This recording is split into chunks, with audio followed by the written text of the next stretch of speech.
جس طرح میں نے ایک آیت آپ کے سامنے خطبے میں 2 آیتیں تلاوت کی. ایک آیت سورہ غافر سورہ نمبر 40، اس کی آیت نمبر 60 میں نے تلاوت کی، اس میں اللہ فرماتا اور کہتا ہے وقال ربکم ادعونی استجب لکم، کہ تمہارا رب تم سے کہتا ہے، اللہ رب العزت کہتا ہے کہ تم اس سے دعا کرو، استجب لکم، میں تمہاری دعاؤں کو سنوں گا. کون کہہ رہا ہے یہ؟ اللہ کہہ رہا ہے تم دعائیں کرو اے مسلمانوں، میں تمہاری دعاؤں کو سنوں گا. استجب لکم ان الذین یستکبرون عن عبادتی، اور جو میری دعائیں نہیں کرتے، مجھ سے دعائیں نہیں مانگتے اور تکبر کی بنیاد پر نہیں مانگتے. جو اللہ فرماتا ہے یستکبرون عن عبادتی، جو دعاؤں کو نہیں کرتا تکبر کی بنیاد پہ، اور دعا عبادت چونکہ یہاں لفظ ہے عن عبادتی، جو دعاؤں کی شکل میں میری عبادت نہیں کرتا تکبر کی بنیاد میں، سیدخلون جہنم داخرین، ایسے شخص کو میں جہنم کے اندر ڈال دوں گا.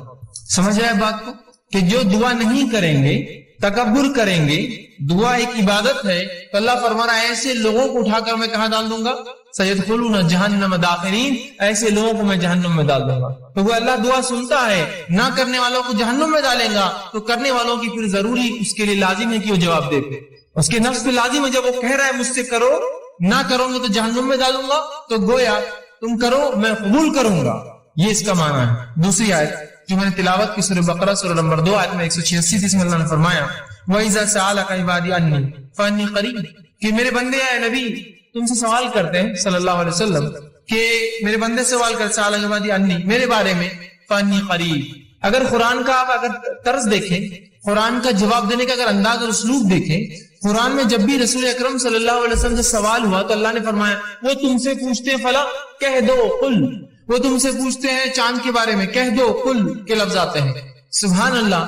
اس آیت پہ غور کیجیے، اللہ نے فرمایا وَإِذَا سَأَلَكَ عِبَادِي، میرے بندے میرے بارے میں پوچھتے ہیں، فَإِنِّي قَرِيبٌ، کہہ دو بھی نہیں کہا، رسول کو نکال دیا بیچ میں سے، فَإِنِّي قَرِيبٌ، کہہ دو ان سے کہ میں قریب ہوں، نہیں کہا فَإِنِّي قَرِيبٌ، میں قریب ہوں ان سے.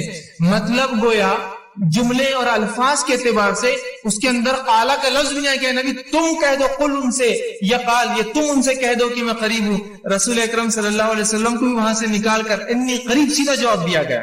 حالانکہ سورہ بقرہ اٹھائیے، سوالات کا ایک سلسلہ سورہ بقرہ میں ہر سوال کی بات آتا ہے کہ آپ سے سوال کرتے ہیں قل ان سے جواب کہہ دو، قل ان سے کہہ دو، قل ان سے کہہ دو، کہ اس کا معنی یہ. یہاں جب سوال ہوا کہ میرے بندے پوچھتے میرے بارے میں، تو رسول اللہ صلی اللہ علیہ وسلم کو قل بھی نہیں کہا، نکال دیا فانی قریب، سیدھا اتنا قریب ہوں کہ مجھے یہ بھی کہنے کی ضرورت نہیں ہے نبی آپ کہہ دو میں قریب ہوں. تو کہا وَإِذَا سَأَلَكَ عِبَادِي عَنِّي فَإِنِّي قَرِيبٌ، جب میرے بندے پوچھتے ہیں میرے بارے میں نبی آپ سے کہہ دو کہ میں ان سے قریب ہوں، اُجِیبُ الدَّعْوَةَ الدَّاعِ إِذَا دَعَانِ، اور جو بھی مجھ سے دعا کرتے ہیں میں ان کی دعاؤں کو قبول کرتا ہوں، ان کی دعاؤں کا جواب دیتا ہوں. اور فرمایا فَلْيَسْتَجِيبُوا لِي، تو انہیں چاہیے وہ صرف میرے سے ہی دعا کرے، مجھے سے ہی مانگے، وَلْيُؤْمِنُوا بِي، اور مجھ پر ایمان لائے، لَعَلَّكُمْ يَرْشُدُونَ، شاید کہ وہ ہدایت یافتہ ہو، شاید کہ وہ رشد ہدایت پر قائم رہے. تو یہاں اللہ رب العزت نے اس کی وضاحت کر دی کہ اے لوگوں تم پوچھتے ہو میرے بارے میں قریب ہوں، تمہاری دعاؤں کو سنتا ہوں، لہٰذا تم صرف مجھ ہی سے دعا کرنا تاکہ تم جو ہے رشد و ہدایت پر رہو. وَلْيُؤْمِنْ، ایمان میرا شرط ہے ہر چیز کے لیے، تو میں ایمان والوں کی دعائیں قبول کرتا ہوں. اور آگے فرمایا جو ہے تاکہ تم رشد و ہدایت پر قائم رہو. تو یہاں اس آیت نے وضاحت کر دی. اسی طرح رسول اللہ صلی اللہ علیہ وسلم نے فرمایا اور کہا، جامع ترمذی کی روایت آپ نے فرمایا ان الدعاء هو العبادہ، دعا عبادت ہے، عبادت ہے دعا، یاد رکھ. اسی طرح فرمایا جامع ترمذی کی یہ بھی روایت ہے الدعاء مخ العبادہ، دعا عبادت کا مغز ہے، یہ عبادت کا مغز ہے. نماز دعا، حج دعا، یہ مغز ہے. دیکھیے ہر کسی چیز کے بعد دعا ہے نا، حج کے ارکان کر رہے دعا کر رہے، اس میں مغز ہے نا اس کا.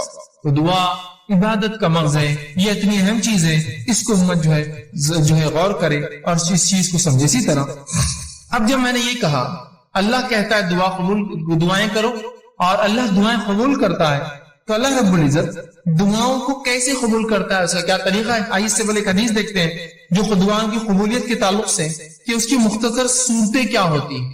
جب میں نے کہا اللہ دعائیں قبول کرتا ہے تو اللہ دعاؤں کو کیسے قبول کرتا ہے، اس کا طریقہ کیا ہے؟ کیا جو میں مانگوں وہ کر دیتا ہے؟ طریقہ کیا ہے؟ آئیے سنیے. نبی اکرم صلی اللہ علیہ وسلم فرماتے ہیں، مسند احمد کی روایت ہے، ابو سعید خدری رضی اللہ عنہ حدیث کے راوی فرماتے ہیں آپ صلی اللہ علیہ وسلم نے فرمایا کہا مسلمان دعا کرتا ہے جس میں گناہ خطا رحمی کی اگر بات نہ ہو، ایک مسلمان اللہ سے دعا کرتا ہے جس میں گناہ کی بات نہ ہو، اللہ مجھے زنا آسان کر دے یا مجھے فلاں نہیں، گناہ کی بات نہ ہو، اور قطع رحمی رشتے توڑنے کی بات نہ ہو کہ اللہ میرا رشتہ ان سے توڑ دے، میں ان سے فلاں کرتا ہوں، جس میں گناہ کی بات نہ ہو، رشتے توڑنی قطع رحمی کی بات نہ ہو، تو آپ صلی اللہ علیہ وسلم فرماتے ہیں اللہ 3 میں سے ایک ضرور عطا کرتا ہے۔ جب بندہ اللہ سے دعا کرتا ہے جو گناہ کی نہ ہو، پہلا شرط، دوسرا قطع رحمی رشتے توڑنے کی نہ ہو، تو اللہ 3 میں سے کوئی ایک کام اس کے ساتھ کرتا ہے۔ غور سے سنیے تاکہ وضاحت ہو جائے کہ اللہ دعائیں بولتے ہیں نا اسے قبول نہیں کرتا ہے، تو کیا کرتا ہے سنیے۔ 3 میں سے کوئی ایک کام، پہلا دعا کے مطابق خواہش پوری کر دیتا ہے، اے اللہ مجھے فلاں گاڑی چاہیے، گاڑی مل گئی، دعا کے مطابق خواہش پوری کر دی۔ اے اللہ مجھے فلاں گھر چاہیے، گھر مل گیا، دعا کے مطابق خواہش پوری کر دی۔ اے اللہ مجھے فلاں جو خاتون سے نکاح کرنا ہے، دعا کے مطابق آپ کو کر دیا، وہ چیز آپ کو عطا کر دی۔ اے اللہ میرے والدین کو صحت عطا فرما، دعا کے مطابق صحت عطا ہو گئی، تو جو مانگتا ہے مل جاتا ہے، پہلی شکل۔ دوسری صورت دعا قبول ہونے کی، سنیے آپ فرماتے ہیں دعا کو آخرت کے لیے اٹھا کے ذخیرہ بنا دیتا ہے۔ دعا کو اللہ لے لیتا ہے اور اٹھا کر آخرت میں ذخیرہ بنا دیتا ہے، اینڈ ٹائمز کا سٹاک، مرنے کے بعد کی زندگی کے لیے ایک سٹاک بنا کے رکھ دیتا ہے، آخرت کا ذخیرہ بنا دیتا ہے۔ اور تیسرا فرماتے ہیں دعا کے برابر مصیبت کو ٹال دیتا ہے۔ دعا کے برابر آپ نے دعا مانگی اللہ مجھے گاڑی دے، اب بولیں گاڑی نہیں ملی مجھے، دعا کے برابر مصیبت ٹال دی، ہو سکتا ہے گاڑی لیتے آپ ایکسیڈنٹ ہو کے مر جائے، دعا کے برابر مصیبت ٹال دی، گاڑی نہیں دلائی آپ، دعا کے برابر مصیبت ٹال دی، تو آپ کی دعائیں اللہ نہیں قبول کر کے در حقیقت قبول کر رہا ہے، وہ اس کا بدلہ دے رہا ہے آپ کو۔ مطلب مجھے لگ رہا ہے کہ یہ چیز میرے لیے اچھی ہے، پتا چلا اس میں تو میرے لیے شر تھا، اللہ نے بچا لیا، بعد میں الحمدللہ میں بچ گیا، ورنہ وہ چیز لے کے پھنس جاتا ہوں، سمجھا؟ تو نہیں قبول کر کے قبول کرتا ہے آپ کی دعا وہ۔ 3 شکلیں، پہلی ہو بہو جو مانگا عطا ہوا، دوسری شکل آخرت کے لیے توشہ ذخیرہ بنا کے اعمال میں رکھ دیا، تیسری شخص دعا کے برابر مصیبت ٹال دی جاتی ہے۔ صحابہ نے کہا اللہ کے رسول تب تو ہم کثرت سے دعائیں کریں گے، مطلب دعا میں نقصان کچھ ہے نہیں، صرف فائدہ ہے، تب تو ہم کثرت سے دعائیں کریں گے۔ تو آپ صلی اللہ علیہ وسلم فرمایا اللہ کے پاس بہت خیر ہے، تم جتنی چاہو کرو، اس کے خزانے بہت زیادہ ہے، کم نہیں ہونے والے، کرتے رہ جاؤ۔ اور ایک دوسری روایت میں آپ نے فرمایا ایک بندہ اللہ کے پاس جائے گا، اس کا حساب کتاب ہوگا، وہ کہیں گے اللہ میں نے یہ اور یہ عمل تو کبھی زندگی میں نہیں کیے تھے، مطلب کچھ ایسے عمل اس کے نام عمل میں ہوں گے جو اس نے کیے نہ ہوں گے، وہ کہیں گے اللہ یہ کیا ہے، تو اللہ کہیں گا یہ وہ تیری دعائیں تھی جو میں نے قبول نہیں کی تھی جب تو نے مانگی تھی دنیا میں۔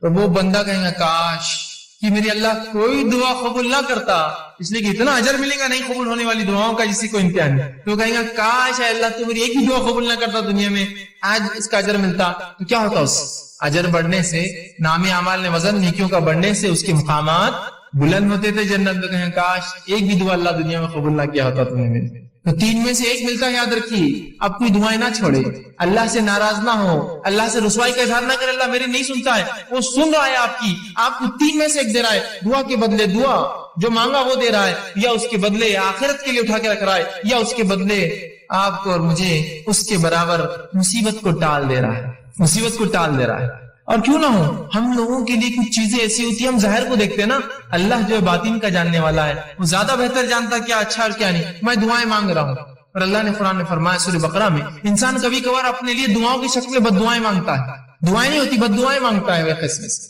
اللہ اس کو نہ قبول کر کے رحم کرتا ہے ہم پر۔ مجھے علم نہیں کسی چیز کا، میں دعا کروں اللہ یہ چیز ہی مجھے چاہیے، دعا یوں کرنا چاہیے اللہ اس میں خیر ہو تو مجھے دے، نہیں یہ چیز ہی مجھے چاہیے، اللہ نے کہا ٹھیک ہے لے لے، آپ نے وہ چیز لی، اس کے بعد اس کا بھاؤ ختم ہو گیا، وہ چیز بیکار ہو گئی، وہ تو ناقص تھی، اس سے فلاں مسائل تھے، آپ کہیں گے میں نے کیا کر دیا، خیر کی نہیں کیا آپ نے، بس اپیل تھی کہ وہی چاہیے، دیکھیے اللہ خیر کی نہیں مانگی آپ نے، سمجھ رہے؟ تو کبھی کبھار دعاؤں کی شکل میں بد دعائیں مانگتے اللہ سے، سمجھے؟ تو اللہ سے دعا کرنے کا حکم ہے، اس چیز کو سمجھے دعا کیا ہے، یہ بڑی اہم چیز ہے، اور 3 میں سے کوئی ایک شکل میں انشاءاللہ العزیز ہماری دعا قبول ہوتی ہے، اور آخرت میں اگر اس کا بدلہ ملے تو انسان کہیں گا دنیا میں کاش قبول نہ ہوتی تو بڑا اچھا ہو جاتا، اس لیے آخرت میں بہت کثیر اس کا بدلہ ملے گا۔ ٹھیک اسی طرح اب جو میں نے کہا دعائیں قبول ہونے کی 3 صورتیں ہیں، 3 صورتیں ہیں، اس میں سے جو 3 صورتیں ہیں اس میں سے جو ایک صورت اللہ ہو دعا کو قبول کرتا ہے، اس جو سٹیپ جو پہلا قبول جو اللہ ہو کرتا ہے، اس کے پھر 2 طریقے اللہ کے قبول کرنے کے، اللہ ہر دعا قبول کرتا ہے، دعائیں 3 شکل میں قبول ہوتی ہیں، ہو آخرت میں بدلا، اس کے برابر مصیبت ڈالتا ہے۔ تو جو پہلی شکل اللہ قبول کرتا ہے، اس قبول کرنے کی پھر 2 شکلیں ہیں، اس قبول کرنے کی 2 شکلیں، وہ کیا ہے؟ پہلی شکل یہ ہے دعا مانگی تبھی قبول ہو گئی. آج میں نے دعا کی, کل نتیجہ آ گیا, آج میں نے دعا کی, پرسوں نتیجہ آ گیا, آج میں نے دعا کی, 1 مہینہ بعد رزلٹ تھا میرا اور وہی آیا جو میں چاہتا تھا. تو یہ ہوا فوراً حال میں, مطلب بالکل آپ دیکھ سکتے ہیں اس کی دعا فوراً قبول ہو گئی آپ. اور کبھی اس دعا کو اللہ بعد میں قبول کرتا ہے, بہت لمبے عرصے کے بعد. کتنا عرصہ ہم نہیں جانتے, بہت دن بعد کرتا ہے. لیکن تو جو پہلی شکل ہے, پھر اس کی 2 ٹائپس ہوتے ہیں, پہلا فوراً, دوسرا تھوڑا وقت کے بعد. آئیے اس کی مثالیں ہم دیکھتے ہیں. جس میں دعا جو فوری قبول ہو جاتی ہے اس کی ایک مثال ہے, صحیح بخاری کی روایت ہے. آپ صلی اللہ علیہ وسلم فرماتے ہیں 3 لوگ تھے بنی اسرائیل سے, اور وہ جنگل میں تھے, زوردار بارش ہونے لگی, تینوں نے گفا میں پناہ لے لی. اچانک اوپر سے ایک پتھر گرا اور گفا کی منہ پہ آ کے لگ گیا, گفا بند ہو گئی. تینوں نے کہا اپنے اپنے نیکی کا وسیلہ تلاش کرو اور اللہ کے سامنے ایسی نیکی بیان کرو جو نیکی خالص اللہ کے لیے کی ہوں گی, تاکہ یہ مصیبت ٹل جائے. پہلے نے کہا اللہ میں نے اپنے والدین کے لیے جو بکریاں چرا کر آیا تھا, والدین سو گئے, میں روز پہلے ان کو دودھ پلاتا. اس دن بعد میرے والدین سو گئے تھے, بچے حالانکہ میرے بھوک سے تڑپ رہے تھے, میں نے پھر بھی بچوں کو جو ہے دودھ نہیں دیا. پہلے والدین کے اٹھنے کا انتظار کیا, انہوں نے پیا, پھر میں نے بچوں کو دیا. یہ میں نے تیرے لیے کیا تھا. اگر تجھے یہ چیز پسند ہے تو جو ہے اس کو جو ہے تھوڑا اس مصیبت کو ہٹا دے. پتھر تھوڑا کھسک گیا, روشنی اندر آنے لگی. فوراً اثر ہوا دعا کا, فوراً انسٹنٹ دعا ہوئی, اثر ہوا, پتھر تھوڑا کھسک گیا. پھر دوسرے شخص نے دعا کی, اور تیسرا بھرا تفصیلی ہے واقعہ بہت لمبا. تینوں نے دعا کی, ایک کی دعا پہ تھوڑا کھلا روشنی, دوسرے کی دعا پہ اتنا کھلا کہ باہر دیکھ سکتے لیکن نکل نہیں سکتے, تیسرے کی دعا پہ وہ رول کر کے بازو ہٹ گیا اور تینوں باہر نکل گئے. جبھی اللہ نے جواب دیا ان کی دعا کا. یہ ایک شکل. اب دوسری شکل جو اللہ بعد میں جواب دیتا ہے, جو بعید ہوتا ہے, عرصے بعد دیتا ہے.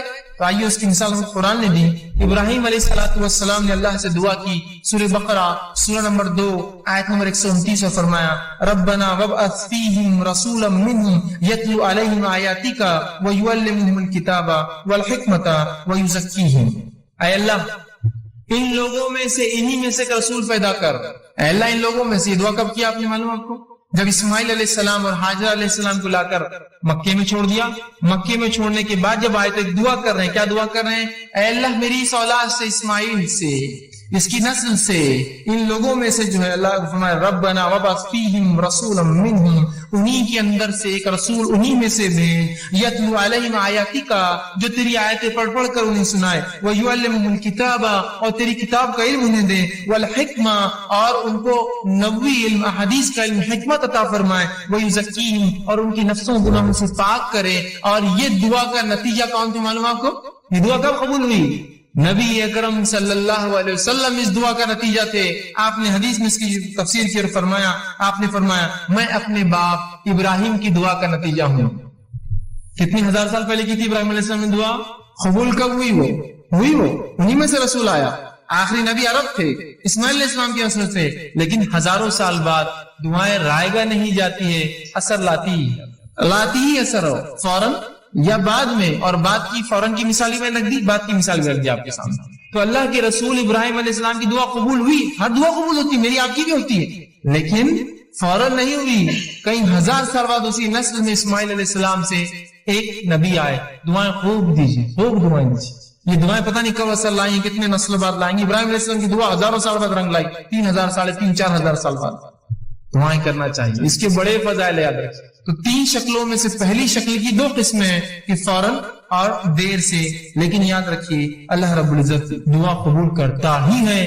دعا کبھی رائے گاہ نہیں جاتی. کبھی اپنی دعاؤں سے مایوس مت ہوئیے کہ میں نے دعا کی اور قبول نہ. اسی طرح جو شخص جو ہے حاجت طلبی کے جو ہے ذریعہ دعاؤں کو سمجھتا ہے, اور جب حاجت اس کی پوری ہوگی سمجھتا ہے دعا غنیمت ہے, وہ شخص ایسا سوچ کر جو ہے بہت بڑی غلط فہمی کرتا ہے, اور اس کی وجہ سے بہت سارے غلط اس کے نتائج نکل جاتے ہیں. اور ایسا شخص جو یہ سمجھتا ہے کہ دعا ایک ایسی چیز ہے کہ اسے کرنے سے میری حاجت پوری ہوگی, اور بعد میں عام حالت میں دعا نہیں کرتا, اس شخص کی مثال ایسی ہے کہ ایک آدمی جہاد کے لیے جائے اور اس کی نیت و مال غنیمت ملے مجھے. تو کیا ایسے شخص کو جہاد کا ثواب ملتا ہے؟ جو جہاد کی نیت جائے, یہ سوچے مال غنیمت کے لیے جائیں گے اپنے جہاد میں, چلو بہت پیسہ ملتا ہے جتنے بار فلاں ہوتا. اور وہ شخص جو دعا کو عبادت سمجھ کے کرتا ہے, اس کی مثال ایسی ہے, وہ مجاہد جو میدان جہاد میں جاتا ہے, وہ سوچتا ہے یا تو پھر اللہ فتح دیں گا, یا تو جو ہے شہید ہو جائیں گے, جیت گئے تو مال غنیمت بھی شاید مل جائے گا. اس کی نیت اصل نہیں ہے, اس کا اصل مقصد عبادت ہے, وہ جہاد. اس کے اندر اس کو کیا ذہنی فائدے ملیں گے اس کے لیے اہم نہیں ہے. تو ہم بھی جب دعا کر رہے ہیں تو ایسا نہ ہو کہ ہم صرف اس کے مقصد کے لیے کہ بس اللہ میرا مصیبت حل کر دے، بس دعا کر رہے اس کے بعد نہیں، بلکہ دعا مستقل عبادت ہے، چاہے فائدہ ہو چاہے فائدہ نہ ہو. جیسے مجاہد جو جہاد میں جا رہا ہے سوچ رہا مال غنیمت ملے تو میں جاؤں گا، تو اس کا جہاد فائدے کا نہیں. وہ مجاہد جو سوچ رہا ہے مال غنیمت نہ ملے، فتح ملیں گی، فتح نہ ملے تو کم از کم شہید تو ہو جائیں گے، فائدہ تو ہر طرف. سمجھے؟ تو دعا کو بھی آپ مخصوص نہ کر دے، مصیبت میں تو دعا کرو. دعا تو مصیبت، تنگ دستی، خوشحالی، فراوانی اور ہر اعتبار سے صحت مندی میں اور بیماری میں اور ہر حالت سے امن میں اور خوف میں، ہر جگہ جو ہمیں دعا کرنی چاہیے. اسی طرح دعا ایک بہترین ہدیہ ہے، یاد رکھیں دعا ایک بہترین تحفہ ہے جو ایک دوسرے کو ہم دے سکتے ہیں. لیکن ہمارے پاس ایک غلط فہمی. کیا غلط فہمی ہے؟ دعا صرف بوڑھے لوگ دیتے. تو اگر میں آپ سے کہوں اللہ آپ کو جو اچھا رکھے، کتنے بڈھے ہو گئے فیصلے، اللہ آپ کو اچھا رکھے، ارے فیصلے آپ اتنے بڈھے نہیں نا دعائیں دے رہے ابھی سے. تو ہم یہ سمجھتے ہیں دعا صرف بوڑھے لوگ دے سکتے ہیں، اور الحمدللہ اس امت میں سب جوان مرتے ہیں، بوڑھا کوئی ہوتا ہی نہیں ہے نا. دیکھیے کہاں کوئی بوڑھا ہوتا ہے، انسان کی 60 سال 70 سال زندگی گزرے لیکن کالا کر کے گھوم رہا ہے، ٹی شرٹ صاف ٹی شرٹ اور اپنا دکھاتے ہوئے بالکل کالے بال ہے، بتانا چاہ رہا ہے ابھی تو میں جوان ہوں بھائی، کہاں میرے چکر میں جا رہے. جوان ہوں بوڑھا مت سمجھو مجھے، بچے ہیں میرے بڑے لیکن پھر بھی میں جوان ہوں، ہے نا. تو بوڑھے کہاں ہوتے ہیں؟ اور دعا چونکہ بوڑھے لوگ دیتے ہیں تو ہمارے پاس تو کوئی بوڑھا ہوتا ہی نہیں ہے نا. اور مرد تو بھی ایک دوسرے کو دعا دیتے ہیں، عورتیں تو کبھی دعا دیتی ہی نہیں ایک دوسرے کو. فرض سلام کا جواب دینے بھی کتراتی ہے تو دعائیں تو دور کی بات ہوتی ہے نا. اگر کوئی ایک خاتون کو دوسری خاتون کر دے السلام علیکم بولتی ہے، تم نے ہم کو سلام کیے، بولتی ہم کیوں پہچانتے ہم کو نہیں، ادھر لینے آنے والے کے بعد میں نہیں، ایسا بھی نہیں. اچھا بچوں کے پورے رشتے ہو گئے ہمارے، بیٹا ضرورت نہیں تمہارے سلام کی ہم کو. اس کے پیچھے مقصد دیں گے کس لیے دعا، کہیں کے لیے سلام دعا نہیں کیوں دے رہے تم، اتنی کنجوسی ہو گئی ہے نا.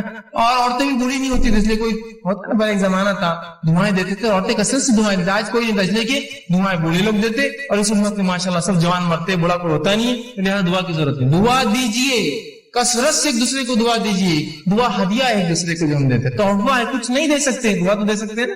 دوسرے ہدیوں کو پیسہ لگتا ہے، جیب خرچ ہوتا ہے، کچھ مت کیجیے، دعائیں تو دیجیے اچھی اچھی. میں ہرگز یہ کہنا نہیں چاہ رہا تحفے دیجیے مت، صرف دعائیں دیجیے، لیکن دعائیں دیجیے لوگوں کو، یہ بہترین ہدیہ ہے. نبی اکرم صلی اللہ علیہ وسلم جب صحابہ کچھ اچھا کام کرتے اسلام کے لیے اور دین کے لیے، شریعت کے لیے، دعائیں کا تحفہ دیتے. چونکہ آپ کے پاس مال و دولت کہاں تھی اتنی، جو آتی خرچ کر دیتے، دعائیں دیتے فوراً. عثمان ابن عفان رضی اللہ عنہ نے جنگ تبوک میں خوب مال خرچ کیا، اللہ کے رسول نے خوب دعائیں دی، خوب دعائیں. ہدیہ ہے، دیجیے دعائیں کس سلام کی شکل میں، سلام سے ہٹ کے مصیبتوں کی دور کرنے کی شکل میں، یا مختلف دعائیں جو آپ کو لگے اس کی پریشانی میرے بھائی میری بہن کی، میرے دوست کی، میرے رشتے دار کی، خوب دعائیں دیجیے کس. اور یہ دعاؤں کا چلن بالخصوص ہم دیکھتے ہیں ہند پاک میں بر صغیر بہت کم ہے، چونکہ ہمارا تصور کچھ اور ہی ہے. ایک غلط فہمی کی بنیاد پر ہم دعا نہیں دے سکتے، تو میری دعا کہاں اللہ سنتا، میری کہاں قبول ہونے والی، دعاؤں کا معاملہ نہیں. لیکن آپ جائیں گے اگر اہل عرب کو آپ دیکھیں گے تو ماشاءاللہ ان میں آپ کی دعاؤں کا بڑا سلسلہ ہوتا ہے. کوئی بھی عرب سے آپ ملیے اتنی دعائیں دیں گے آپ کو، کیسے ہے، گھر کے حال کیا ہے، اللہ اچھا رکھے، اللہ برکت دے، اللہ تیرے مال میں برکت دے، بچوں میں برکت دے، خوب چلتی. اس کی 5 منٹ دعائیں چلتے رہتے ہیں. پھر جاتے وقت 5 منٹ دعائیں، 2 منٹ کی اصل بات تھی، میں کام سے آیا تھا 5 منٹ دعائیں پہلے، 5 منٹ بعد دعائیں چلتے رہتی ہے. اس کی جانے تک دعا کرتے رہیں گا اس کو، اللہ اچھا رکھے، فی امان اللہ، دعائیں کرتے رہیں. دعاؤں کو رکھیے، اس کو چلن معمول بنا دیجیے، اپنی زبانوں کو تر رکھیے دعاؤں سے ایک دوسرے کے لیے. کچھ نہیں تو کم از کم لفظی تو کنجوسی مت کیجیے. ایک دوسرے کو خالی دعا دینے میں کیا جاتا ہے، دعاؤں کو خوب یاد کیجیے، ایک دوسرے کو خوب دعائیں دیجیے. عربی نہیں آتی ہے ٹھیک، کوئی مسئلہ نہیں، اردو میں بولیے، تو عربی میں ہی کرنا شرط نہیں ہے. دعا جو سنت سے ثابت دعائیں اس کو عربی میں ہی کرنا، اس کا اصل ثواب تبھی ہے. لیکن نہ یاد ہو تو کم از کم اردو میں تو بول سکتے ہیں نا، اللہ اچھا رکھے، خوش رکھے، برکت دے، یہ تو اتنا تو بول سکتے ہیں نا. نہیں دعا دینے میں بہت شرم آتی، کیوں گالیں دینے میں شرم نہیں آتی تم کو کبھی؟ صرف دعا میں ہی شرم، تم کو پورے دینی کام میں شرم اور حیا اور سب آتی. نماز پڑھو تو شرم آ رہی، دعا دو تو شرم آ رہی، یہ کرو تو شرم آ رہی، اذان دو تو شرم آ رہی، باقی سب ننگے دھڑنگے کاموں میں ہم کو شرم نہیں. کھل کر ڈٹ کر سڑک پہ کھڑ رہے کہ پچکاریاں مار رہا، اس کو شرم نہیں آیا. دعا نہیں ہو شرما، دعا وہ اچھا نہیں دکھتا ہے اتنے بڑے لوگ دعا دینا، یہاں پچکارے مارنے کی شرم نہیں آتی تم کو. تو جہاں شریعت ہے وہاں شرم و حیا لالی، اور جہاں شرم و حیا ہونا تھا کہ سڑک پہ کھڑے کہ شرم کرو، تھوک رہے ہو تم سڑک پہ، ویسے سڑک پہ تھوکنا بھی درست نہیں، بیچ میں بازو جانا چاہیے، اور اس پر ایک گندی چیز کھا کے تھوکتے ہو جسے دھبے لگتے ہیں عمارتوں پر، زمین خراب ہوتی ہے. اب ہمیشہ کہتا ہوں ہوتا ہے نا امت مسلمہ کی اگر نوجوان کچھ جمع ہو جائے، کچھ افراد جمع ہو جائے اور جب وہاں سے چلے جائے تو آپ پہچان سکتے ہیں ہاں یہ مسلمان نوجوان جمع ہوئے ہوں گے وہ پچکاریوں کے دھبوں سے. جانور کا ریوڑا اگر رات میں کہیں رکے اور نکل جائے تو اس کی غلاظت سے پہچانتے نا، اپنا جانور رات میں رکے تھے تو ایسا آپ پہچان لیں آپ مسلمان برابر آئے تھے ہیں، برابر دکھ رہا ہے، پوری مین دیوار خراب ہوگی، گاڑیوں پہ پچکاریاں پڑی ہوئی ہے، فلاں چیز بھی انہوں نے خراب کر دی، اندازہ لگائیے۔ تو شرم کیجیے بری چیزوں میں، اچھی چیزوں میں آگے بڑھیے، پہل کیجیے دعائیں دینے میں۔ تو دعائیں کوئی بوڑھے اور جوان کا مسئلہ نہیں ہے، مرد اور عورت کا مسئلہ نہیں ہے، دن اور رات کا مسئلہ نہیں ہے، عرب اور عجم کا مسئلہ نہیں ہے، عربی اور غیر عربی کا مسئلہ نہیں ہے، خود دعائیں دیجیے۔ دعائیں تحفہ ہے، ہدیہ ہے اس میں۔ اسی طرح دعا مومن کا زبردست ہتھیار ہے، جو آج کا میرا عنوان تھا، دعا مومن کا ہتھیار۔ دعا مومن کا ایک اسپرچل ویپن ہے، یہ ایک ایسا ہتھیار ہے کہ جب پوری دنیا آپ کا ساتھ چھوڑ دیتی ہے، یہ ہتھیار آپ نکالتے ہیں، یہ چیز آپ کے پاس ہمیشہ لگی ہوئی، ایک زبردست ہتھیار، یہ مومن کا ہتھیار ہے۔ ہر مصیبت، ہر پریشانی اور ہر وقت جب دنیا آپ کی پوری مکمل خلاف کھڑی ہو جائے، یہ ہتھیار آپ نکالیے، یہ ویپن آپ نکالیے اپنا، جو آپ کی مدد کرے گا۔ اللہ رب العزت نے اس تعلق سے سورہ نحل سورہ نمبر سورہ نمل سورہ نمبر 27 آیت نمبر 62 فرمایا، کہا امن یجیب المضطر اذا دعاه ویکشف السوء وَيَجْعَلُكُمْ خُلَفَاءَ الْأَرْضِ پھر آگے اللہ فرماتا ہے خلفاء الْأَرْضِ، اور فرمایا بھلا کون ہے جو بے قرار کی دعا قبول کرتا ہے جب وہ اسے پکارتا ہے۔ کیا فرمایا اللہ نے؟ بھلا وہ کون ہے جو بے قرار کی دعائیں، جب انسان پریشان، تنگ دست، مصیبت زدہ ہوتا ہے تو کون ہے اس بے قرار انسان کی دعائیں سنتا ہے؟ تو دعا میرا اور آپ کا ہتھیار ہے، اور ایک ایسا زبردست ہتھیار کہ جو آپ ہر وقت استعمال کر سکتے، اور مصیبت میں یہ ہتھیار تو بالکل آپ کا سب سے بالکل آخری ساتھی جسے کہتے ہیں آپ کے ساتھ ہوتا ہے، اور اللہ ہر کسی کی دعائیں سنتا ہے، جس کے تعلق سے اگر آپ واقعہ دیکھیں تو اللہ رب العزت نے یونس علیہ السلام کا واقعہ آتا ہے کہ یونس علیہ السلام سے ایک قطع یہ ہوئی کہ آپ نے جب اللہ نے اس بستی پر عذاب لانے کا سوچا تو آپ نے سوچا دعوت پہنچا کے کیا فائدہ، نکل جاتا ہوں بستی سے۔ نکل کر چلے گئے، جب کشتی میں سوار ہو کے شہر سے جا رہے تھے، ہوا یوں کہ لوگوں نے کہا کہ ایک طوفان آ رہا ہے اور طوفان سے بچنے کے لیے کشتی کو ہلکا کرنا پڑے گا، خرہ ڈالیں گے، لوٹ ڈالیں گے، جس کا نام آیا اس کو کشتی سے باہر پھینک دیا جائے گا۔ خرہ ڈالا گیا، یونس علیہ السلام کا نام نکلا، یونس علیہ السلام کا نام نکلا، لوگوں نے اٹھا کشتی سے پھینک دیا۔ جو ہی آپ کشتی سے گرے ایک بڑی مچھلی نکل کر آئی اور یونس علیہ السلام کو نگل لیا، نگل کے سمندر کے اندھیروں میں چلے گئی، وہ لے کر گہرائیوں میں چلے گئی یونس علیہ السلام کو لے کر۔ آپ تنہا ہیں، مچھلی کے پیٹ میں ہے، مذاق نہیں ہے، تنہا ہے، مچھلی کے پیٹ میں ہے، بڑی مچھلی بہت بڑی، اور مچھلیاں بہت بڑی ہوتی ہیں، مچھلی کے پیٹ میں ہے، کوئی سننے والا نہیں ہو، کوئی دیکھنے والا نہیں۔ اس اندھیرے سے یونس نے آواز دی اپنے رب کو اور کہا، اللہ پر رب العزت نے اس بات کو اپنی کتاب میں سورہ انبیاء سورہ نمبر 21 آیت 87 اور 88 فرما کہا، فنادى في الظلمات ان لا الہ الا انت سبحانک انی کنت من الظالمین۔ یونس نے اس اندھیرے سے اپنے رب کو آواز دی ظلمات سے کہ لا الہ الا انت سبحانک، اے اللہ تیرے علاوہ کوئی ذات نہیں ہے، عبادت کے لائق تیرے علاوہ کوئی الہ نہیں ہے، انی کنت من الظالمین، میں گناہگار تھا۔ تو اللہ رب العزت نے یونس کی اس ظلمات سے آواز کو سنا اور نکال دیا یونس کو ظلمات سے باہر۔ تو اللہ رب العزت سب کی سنتا ہے، مانگنا تو آئے۔ یونس علیہ السلام نے اس گہرائی سے، سمندر کے اس گہرائی اور ظلمات سے آواز دی اپنے رب کو، اللہ نے فرمایا فنادى في الظلمات ان لا الہ الا انت سبحانک انی کنت من الظالمین۔ اس نے آواز دی اور اس اندھیرے سے کہا، اے اللہ تیرے علاوہ کوئی الہ نہیں، تیرے علاوہ لائق معبود کوئی عبادت کے لائق نہیں، سبحانہ کا تیری ذات پاک ہے، انی کنت من الظالمین، وہ میں تھا جس نے اپنے نفس پہ خطا کی، وہ میں تھا جس نے ظلم کیا اور تیرے حکم کی خلاف ورزی کی۔ اللہ رب العزت نے سنی اور کہا فاستجبنا له، اور تیرے رب نے اس کی دعا کو وہاں سنا، اس اندھیرے میں جب کوئی نہیں تھا، سمندر کی گہرائی میں سنا، فاستجبنا له ونجیناه من الغم، اور اس کو اس کے غم سے نکال دیا، وکذالک ننجی المؤمنین، ہم ایسی نجات دیتے اپنے ایمان والے بندوں۔ سمجھ رہے ہیں بات؟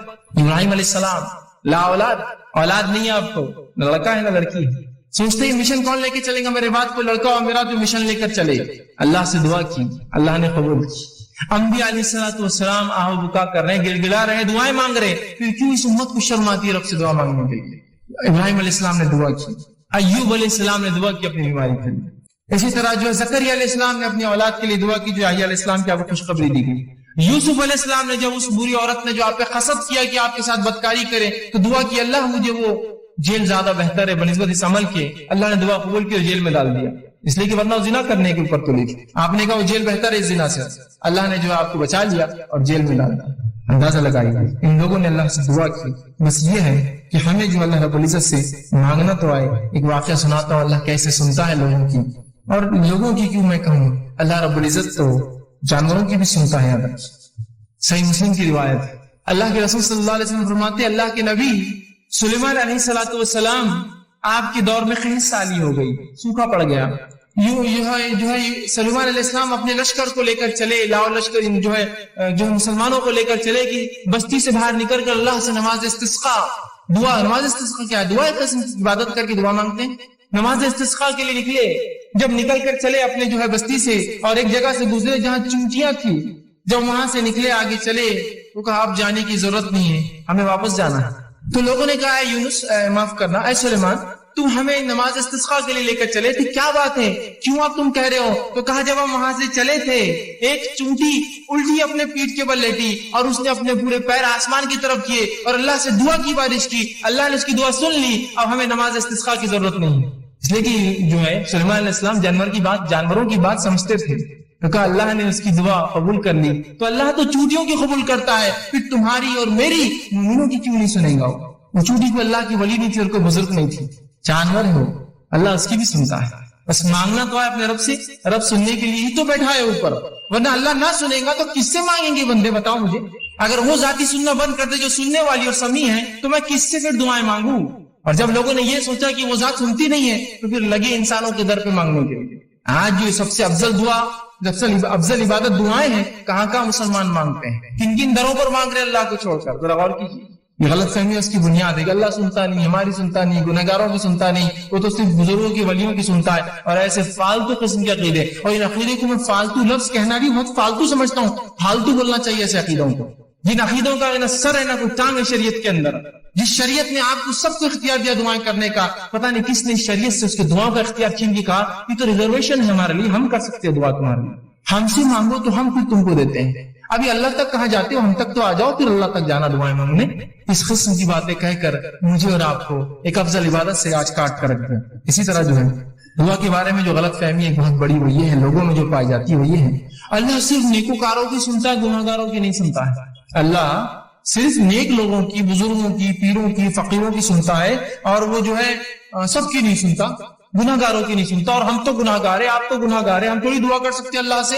یہ یاد رکھیے ایک بدترین عقیدہ ہے شریعت میں. اس عقیدے کا کوئی جو اصول اور کوئی وزن نہیں ہے, یاد رکھیے. اور جب انسان یہ سوچ لیتا میری دعائیں تو میں نیک نہیں ہوں, اور ہر انسان گناہگار ہے, میں نیک نہیں ہوں تو اللہ میری دعا نہیں سنیں گا, لہٰذا کسی پیر, فقیر, بزرگ, ولی, اچھی شخصیت, نبی کسی کو پکڑنا ہوگا اور ان کے ذریعے جانا ہوگا اس دعاؤں کے لیے. جب یہ عقیدہ لے لیتا ہے اور شریعت کا عقیدہ چھوڑ دیتا ہے تو وہ 3 کام کرنا شروع کر دیتا ہے. پہلا کام کیا کرتا ہے؟ بندہ اللہ سے اپنا تعلق ختم کر لیتا ہے اور پیروں اور فقیروں کا محتاج بن جاتا ہے. اللہ سے تعلق کٹ, اب یہی ذریعہ ہے ہماری دعاؤں کی قبولیت کی. دوسرا کام یہ کرتا ہے بزرگوں کو خوش کرنے کے لیے, ان کو عاجز کرنے کے لیے, ان کو اپنی طرف متوجہ کرنے کے لیے نظریں اور نیاز اور کھانا اور پلانا, اور مرنے کے بعد جو ہے ان کے آستانوں کے اوپر چڑھاتا ہے کہ وہ خوش ہو جائے. زندگی اگر زندہ ہے تو خوب کھلاتے اور پلاتے ہیں. بزرگ کے ہاتھ بھی دھو کے پی رہے, افسوس اس امت کو عقل تو ہو, پیر دھو کر بھی پی رہے ہیں. سبحان اللہ, بزرگ ہے نا. اللہ تو اب سننے والا نہیں, پہلے عقیدہ بنا لیا ایک فالتو, میری زبان میں فالتو والا, اور اس کے بعد اب لگی ان کو خوش کرنے. اللہ سے تعلق ختم, ان کو خوش کر رہے, نظریں اور نیاز, زندہ ہے تو اور مردہ ہے تو. اور اس کے بعد تیسرا کام کرتے ہیں, جب یہ سوچ لیتے ہیں کہ اللہ نہیں سنتا ہماری, ہم گناہگار ہیں, تیسرا کام کرتے ہیں دعا قبول ہونے کے لیے بزرگوں کو وہ مقام دے دیتے ہیں جو اللہ کا مقام ہے. نہیں, ان تک ہی جانا پڑے گا, ان کے بغیر دعا قبول نہیں ہوتی, اور انہی کو راستہ بنا لیتے, اللہ کو مکمل ترک کر دیتے ہیں. جبکہ اللہ رب العزت نے اس کا اعلان کیا, وقال ربکم ادعونی استجب لکم, جو میں نے آیت پڑھی تھی, تمہارا رب تم سے کہتا ہے, ہمارا رب ہم سے کہہ رہا ہے اے لوگو کہ مجھ سے دعا مانگو, استجب لکم, میں تمہاری دعا کو قبول کرتا ہوں. ان الذین یستکبرون عن دعا, اور جو تکبر کرتے ہیں عبادتی, میری اس عبادت میں کی دعا نہیں کرتے تو میں انہیں اٹھا کر جہنم میں ڈال دوں گا. یہاں یہ کہا کیا, نیک لوگوں تم دعا کرو, تم دعا نہیں کروں گا تو اٹھا کے جہنم میں ڈال دوں گا. کیا کہا؟ سب کے لیے, وقال ربکم ادعونی استجب لکم, تم سب سے رب نے ہم سب سے کہا اے لوگو تم اپنے رب سے دعا کرو, وہ تمہاری دعاؤں کو قبول کرتا ہے, اور جو تکبر کی بنیاد پہ دعا چھوڑ دیں گا جہنم میں ڈال دیں گا. یہاں کہا اے پیرو, اے فقیرو, اے نیک لوگو تم دعا کرو, اے بد لوگو تم دعا مت کرو, تمہارے لیے نہیں دعا. سب کے لیے آئے تھے, قوموں نے بالکل ظاہر آئے تھے, بالکل واضح. اور ترمذی کی ایک روایت ہے, آپ صلی اللہ علیہ وسلم فرمایا جو شخص اللہ سے دعا نہیں کرتا اللہ سے ناراض ہو جاتا ہے. یہاں کہا یہ کہا کہ تم تو گناہگار ہو تم مت کرو، جو نیک لوگ دعا نہیں کرتے اللہ ان سے ناراض ہو جاتا ہے. کوئی بھی انسان اللہ سے دعا نہ کرے اللہ ناراض ہو جاتا ہے، اور اللہ گناہگاروں کی بھی سنتا ہے اور نیکوکاروں کی بھی سنتا ہے. معلوم ہے نیک لوگوں کی بھی سنتا ہے اور گناہگاروں کی بھی سنتا ہے. آئیے مثالیں لے لیجیے. مثالیں تو لوگوں کا جو عقیدہ ہے اللہ گناہگاروں کی نہیں سنتا اور نیکوکاروں کی پوری سنتا ہے. تو میں آپ کو دلیل دیتا ہوں، اللہ گناہگاروں کی بھی سنتا ہے، نیکوکاروں کی بھی سنتا ہے، گناہگاروں کا بھی انکار کرتا ہے، نیکوکاروں کی بھی نہیں سنتا ہے کبھی. تو بڑے بڑے انبیاءوں کی نہیں سنی اللہ نے. مثالیں لے لیجیے. آئیے سب سے پہلے سورہ رعد سورہ نمبر 13 آیت نمبر 36 اور 38 میں اللہ فرماتا اور کہتا ہے ربی قال انظرنی الی یوم یبعثون. اور جب شیطان کو اللہ نے جنت سے نکالا اس نے کہا اے میرے رب فانظرنی الی یوم یبعثون، مجھے مہلت تو ڈھیل دی جائے ان انسانوں کے دوبارہ اٹھائے جانے تک، آدم کی اولاد کے دوبارہ اٹھائے جانے تک. کس نے مانگی دعا؟ شیطان نے. جانتے نا تمام گناہوں کا سبب دنیا میں جو ہے وہی بنتا ہے، لوگوں کو بہکا رہا ہے، پھسلا رہا ہے، گناہ کر رہا ہے نا. سب سے گناہگار ہے نا، اللہ کا نافرمان ہے. ابھی کہاں سے نکالا جا رہا ہے؟ جنت سے نکالا جا رہا ہے. کیا بول رہا ہے لیکن اللہ سے، اے اللہ مجھے دوبارہ اٹھایا جاتا ہے مہلت دی جائے. اللہ نے کیا بولنا چاہیے تھا؟ ہمارے اصول کے مطابق چل بھاگ بزرگ کے ذریعے سے آئے، سیدھے آ کی بات کر رہا میرے سے، گناہگار ایک تو اور سیدھے دعا، ہمت تیری اتنی. ہمارے اصول کے مطابق تو یہ ہونا چاہیے تھا نا، جا کسی نبی کے وسیلے سے آ، جا کسی پیر فقیر کے وسیلے سے آ، سیدھے آ کے دعا مانگ رہا ہے، شیطان کہیں کا ابلیس کہیں کا. بولنا چاہیے تھا نا ہمارے اصول کے مطابق. اللہ کیا جواب دیتا؟ سنیے، شیطان جانتا تھا اس نے نافرمانی کی اللہ کی، لیکن اس کے پاس عقیدہ تھا کہ تو اللہ رب العزت کے پاس جنت میں تھا، اس کو پورا عقیدہ معلوم شریعت. وہ جانتا تھا اللہ ہی سنتا ہے، سیدھے سنتا ہے، میں گناہ گار ہوں بھی تو سنے گا میری. تو اللہ رب العزت نے جواب دیا قال فإنك من المنذرين، جا تجھے چھوٹ دی گئی، جا تجھے چھوٹ دی گئی. کب تک؟ انسانوں کے دوبارہ اٹھائے جانے. یہ نہیں کہا کہ جا کر پیر فقیر کے وسیلے سے آ، آدم کے وسیلے سے آ، محمد صلی اللہ علیہ وسیلے سے آ، فلاں سے آ. نہیں، سیدھا کہا جا تجھے ڈھیل دی گئی. برا ہے، گناہگار ہے، اللہ سیدھی سن رہا ہے. آئیے اب وہ واقعہ سنیے جو اللہ نیکوکاروں کی بھی نہیں سنتا. جو سب لوگ کہتے ہیں نہیں پیر فقیر کے اللہ کبھی ٹالتا ہی نہیں، پیر فقیر تو چھوڑ دیجئے، یہاں انبیاءوں کی نہیں سننا ہے اللہ نے. آئیے سنیے واقعہ. اللہ رب العزت سورہ ہود سورہ نمبر 11 آیت نمبر 45-46 میں اللہ نے فرمایا اور نوح علیہ السلام سے کہا نوح میں تیری آل کو اس طوفان سے بچا دوں گا. جب طوفان آیا ان کا بیٹا جو جا کر دور چلا گیا، نوح علیہ السلام نے کہا بیٹا کشتی میں سوار ہو جا. آج کوئی بچنے والے نے کہا اے والد میں بہت اونچے مقام پر چلا جاؤں گا. اور یہ بات اور مکالمہ چل ہی رہا تھا، ایک زوردار لہر آئی اور وہ بیٹا بہہ کر چلے گا پانی. نوح علیہ السلام کو اللہ نے کیا کہا تھا؟ اے نوح جو ہے میں تیرے گھر والوں کی حفاظت کروں گا. اور یہاں بیٹا ڈوب گیا. بیٹا گھر سے ہوتا ہے نا کسی کی، اس کے گھر والا تھا. تو نوح علیہ السلام نے اللہ سے گزارش کی اور دعا کی اور فرمایا انی اعوذک ان تکون من الجاہلین. جب دعا کی اور کہا اللہ جو ہے میرے بیٹا تو میرے گھر والوں میں سے تھا، تو اللہ نے جواب دیا انی اعوذک ان تکون من الجاہلین. اے نوح میں تجھے نصیحت کرتا ہوں جاہل لوگوں کی جیسی باتیں نہ کرنا، اس لیے کہ تیرا بیٹا ایمان نہیں لایا لہذا تجھ سے نہیں ہے، وہ ایمان نہیں لایا. تو یہاں کس کی دعا اللہ نے رد کی؟ اے نوح جاہلوں میں سے مت ہو جانا، نصیحت کرتا ہوں تجھے آئندہ ایسی بات میرے سامنے نہیں کرنا. اور نوح نے اس کے بعد اللہ توبہ کی، اللہ کہا میں گناہگار میں توبہ کرتا ہوں تجھ سے، میں نے غلط دعا کی تھی. کس کی دعا رد کی؟ یہ اللہ کے پہلے رسول ہے نوح علیہ السلام، رد کر دیا. آئیے دوسرا وقت صحیح بخاری کی روایت ابراہیم علیہ السلام نے اللہ سے دعا کی اللہ میرے والد کو جو کہ کفر پر مرے تھے اے اللہ ان کو جنت عطا کرنا. جہنم میں اللہ ان کی دعا مانی نہیں، سنی ان کی دعا. اور روز قیامت حدیث میں آتا ہے ان کے والد کو ان کے سامنے اٹھا کر جہنم میں ڈال دیا جائے گا. کہاں سنی؟ اتنے بڑے نبی ابو الانبیاء، نبیوں کے باپ کہلاتے ہیں آپ، ابو الانبیاء ہمارا ترک کر دیا اللہ.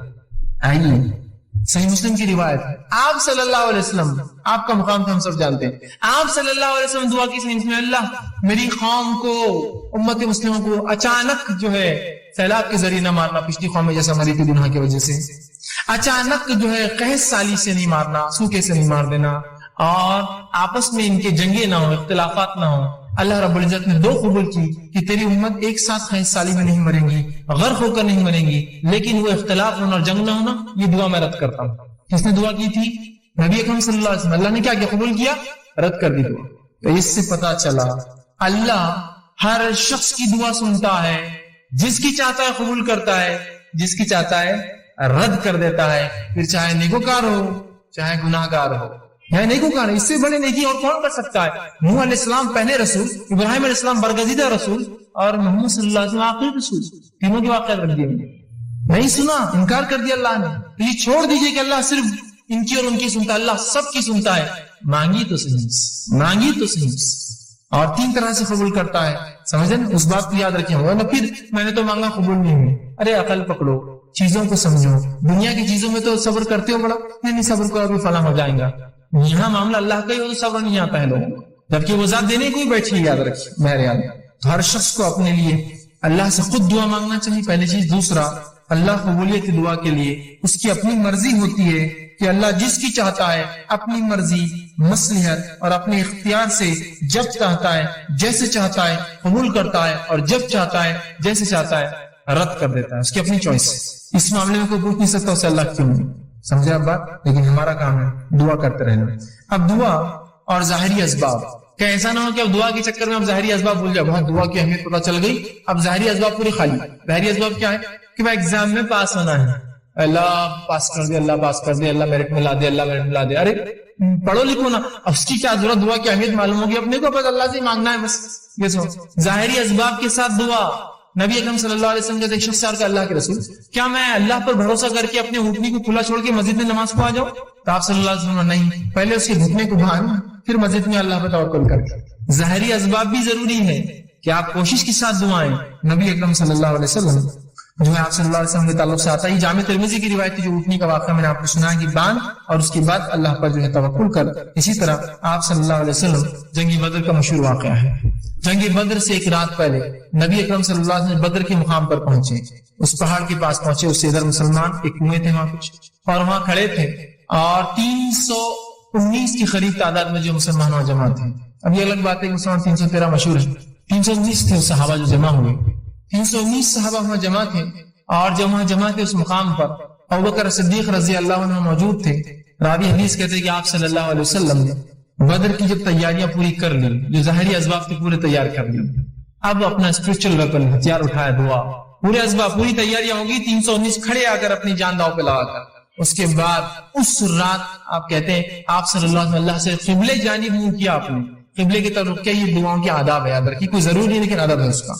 قبلے رخ منہ کیا، اور اللہ کے رسول صلی اللہ علیہ وسلم آسمان کی طرف اپنے ہاتھ بہت بلند کیے، حتیٰ کہ آپ کی جو ہے بغل مبارک کی جو ہے سفیدی نظر آ رہی تھی. آپ بولے تھے اندر سے سفیدی نظر آنے لگی، اور آپ نے جو لباس پہنا ہوا تھا وہ سائڈ سے سلاوا نہیں تھا، ایک چادر تھی جو سر سے ڈالی تھی، اس میں سوراخ کیا ہوا تھا. اتنا مال دولت نہیں تھی کہ سلا سکے. جب آپ نے ہاتھ اوپر کیے تو چادر دونوں طرف سے کھلی ہوئی تھی، تو آپ کا پیٹ اور پیٹھ اور سب حصہ جو ہے جو کھلا تھا، اور بہت سخت سردی کی رات تھی. تو ابوبکر صدیق فرماتے ہیں کہ میں کبھی ایک طرف سے چپک جاتا جا کے جسم کو کہ آپ صلی اللہ علیہ وسلم اتنی گرمی ہوئی جائے کہ میرے جسم سے، پھر کبھی یہ طرف سے آ کے چپک جاتا ہے کہ آپ کی سردی سے بیمار نہ ہو جائے، کچھ ہو نہ جائے آپ کو. اور کڑاکے کی سردی ہوتی ہے عرب علاقوں میں، یاد رکھیں. تو میں ادھر سے کبھی آتا ادھر سے آتا اور آپ کو پکڑتا، اور آپ سے آسمان کی طرف ہاتھ اونچے کیے ہوئے تھے اور اللہ سے دعا کرتے، اللہ آج اگر یہ لشکر ہار گیا تو تیرا نام لینے والا دنیا میں اب اس کے بعد موجود کوئی نہیں رہے گا. اور میں یہ کہہ رہا تھا اللہ کے رسول بس اللہ نے آپ کی سن لی ہے، آپ بس کر دے، کہیں آپ کو کچھ ہو نہ جائے اتنی سردی میں. اور رسول اللہ ایسا رات بھر کھڑے رہے دعا. لیکن پہلے تیاری کر کے آئے تھے، یہ نہیں کہ صرف رات بھر مدینے میں کھڑے دعا کرتے اللہ دشمن کو ہلاک کر دے، برباد کر دے، ان کو فلاں کر دے. نکل کر آئے ہیں 319 اپنی جان لگا کر. اب دعا والا ہتھیار اٹھایا. اپنی کوششیں امتحانیں پوری کوششیں کر جائیے، پھر دعا اپنی پوری کوششوں کے ساتھ اللہ سے دعائیں مانگے. یہ نہیں کہ صرف دعا کے پیچھے لگ گئے اور اسباب پورے ظاہری آپ چھوڑ دیے. دونوں کو ملا کر اور اس کے بعد جو اللہ چاہیں گا، جو پسند کریں گے، اپنی مرضی مشیت اور حکمت کے اعتبار سے قبول کریں، چاہے رد کر دے، اس کی اپنی چوائس ہے، وہ مالک ہے، اختیار ہے مالک کو. اپنی مخلوق کو چاہے تو دے چاہے تو نہ دے. مخلوق کو اختیار نہیں کہ اپنی ناراضگی کا اظہار کرے رب کے سامنے. خاموشی سے اس کے فیصلوں کو سمجھ لے، اس کی حکمتوں کو سمجھ لے. آج ایک چیز کو اپنے لیے بہت اچھا سمجھتے ہیں. میری ایک ٹرین ہے، سمجھ لیجیے میں اورنگ آباد سے بمبئی جا رہا ہوں، ایک بڑی جاب لگنے والی ہے، کروڑوں روپیہ میری سیلری سال کی. اور میری اگر ٹرین چھوٹ گئی انٹرویو کے لیے جا رہی ہے تو میرے لیے کیا افسوس ہوگا. میں سب سے غمزدہ انسان بن جاؤں گا دنیا کا کہ میری اپارچونٹی چلے گی، جاب مل گئی تھی، ٹرین نہیں ملی.